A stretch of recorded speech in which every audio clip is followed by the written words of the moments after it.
नमस्कार, मैं हूं Amod Srivastava. Amazing thought, amazing message, amazing information की दिशा में आज एक कदम और आगे। आज के इस चिंतन का विषय है सम्राट अशोक। आपको ये मेरा वीडियो अच्छा लगे तो लाइक करें, शेयर करें और लाल बटन दबाकर सब्सक्राइब अवश्य करें। साथ ही बेल आइकन दबाना बिल्कुल ना भूलें। आज के इस चिंतन का विषय है सम्राट अशोक।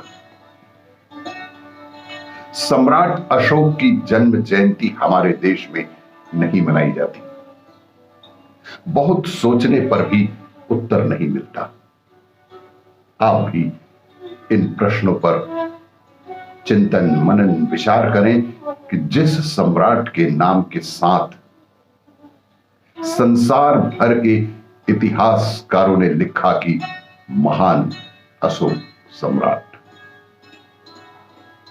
इतिहासकारों ने लिखा कि महान शब्द लगाते हैं जिस सम्राट का राज चिन्ह अशोक चक्र भारतीय अपने ध्वज में लगाते हैं। जिस सम्राट का राज चिन्ह चार मुखी शेर को भारतीय राष्ट्रीय प्रतीक मानकर सरकार चलाते हैं और सत्यमेव जयते को भी अपनाया गया है। जिस देश में सेना का सबसे बड़ा युद्ध सम्मान सम्राट अशोक के नाम पर अशोक चक्र के रूप में दिया जाता है।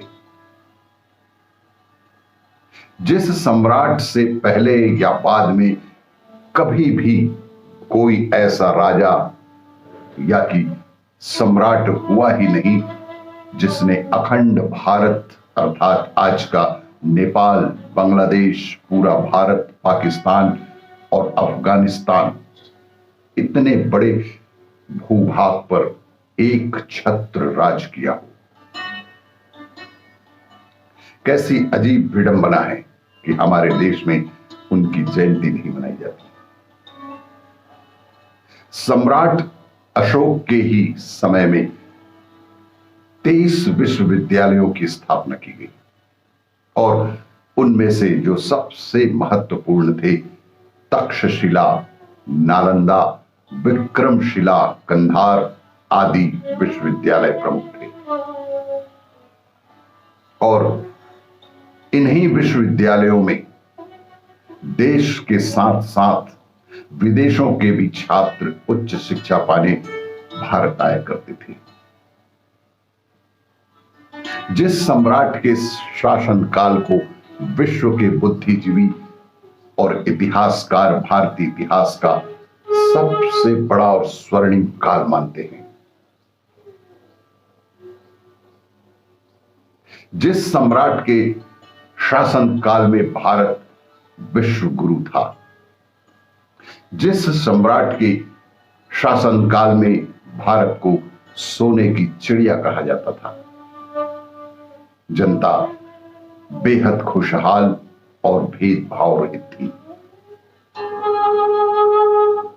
जिस सम्राट के शासनकाल में सबसे प्रख्यात महामार्ग ग्रैंड ट्रंक रोड जैसी कई हाईवे बने, आपको यह जानकर बेहद आश्चर्य होगा कि 2000 किलोमीटर लंबी पूरी सड़क पर दोनों ओर पेड़ लगाए गए।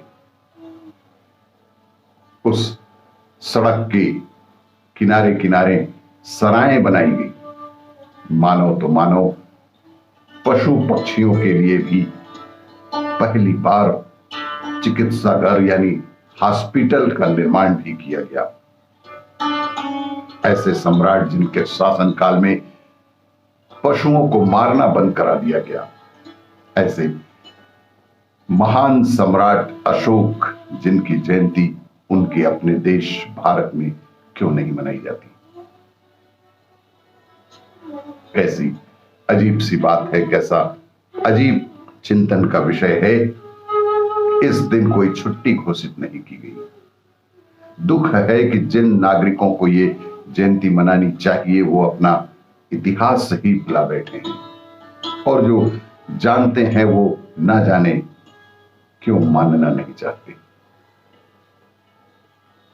अशोक सम्राट का जन्म वर्ष 302 ईसा पूर्व, उनका राज तिलक 268 ईसा पूर्व और देहावसान 232 ईसा पूर्व हुआ।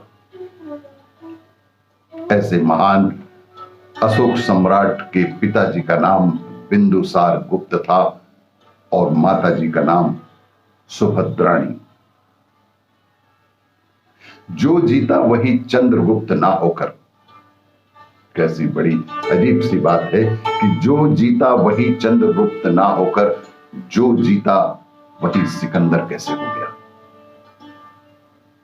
जबकि सत्यता यह है कि ये बात सभी जानते हैं कि सिकंदर की सेना ने चंद्रगुप्त मौर्य के प्रभाव को देखते हुए ही लड़ने से मना कर दिया था। बहुत ही बुरी तरह से मनोबल टूट गया था उसका और वह बिना युद्ध किए ही वापस लौट गया था। ऐसे महान सम्राट की जयंती नहीं मनाने के विषय में सोचना हम सभी भारतीयों का परम कर्तव्य भी है और आप सभी से निवेदन भी है कि इस पोस्ट को अधिक से अधिक लोगों तक पहुंचाएं। आपको ये मेरा वीडियो अच्छा लगे तो लाइक करें, शेयर करें और सब्सक्राइब अवश्य करें। धन्यवाद।